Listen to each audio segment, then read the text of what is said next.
গাছপালার প্রতি আমার মায়ের একটা অদ্ভুত ভালোবাসা রয়েছে, তাই তাকে এবার নিয়ে আসলাম কেরালার একটি ছোট্ট শহর মুন্নারে। ঠিকই ধরেছেন, এই মুন্নারই দক্ষিণ ভারতের কাশ্মীর নামে প্রসিদ্ধ। তবে হ্যাঁ, এখানকার উদ্ভিদ বৈচিত্র্য দেখে শুধু আমার মা নয়, আমিও অবাক না হয়ে পারলাম না। এবার যে ছবিগুলো দেখাবো সেগুলো সবই কিন্তু আপনাদের খুব চেনা জিনিস। চিনতে না পারলে বলে দিই, এটা হলো পিপলি বা লম্বা মরিচ।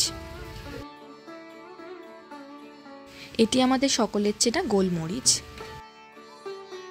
এটি হলো এলাচের ফুল, আর এটি হলো কাঁচা এলাচ। এটি হলো কোকো, যার থেকে আমাদের প্রিয় চকলেট তৈরি হয়। এটি হলো কফি, যেটা না হলে কিন্তু আমাদের অনেকেরই দিনের শুরুটা ঠিক হয় না। প্রকৃতি এইভাবেই নানা মূল্যবান উপকরণে আমাদের ডালা সাজিয়ে দিয়েছেন।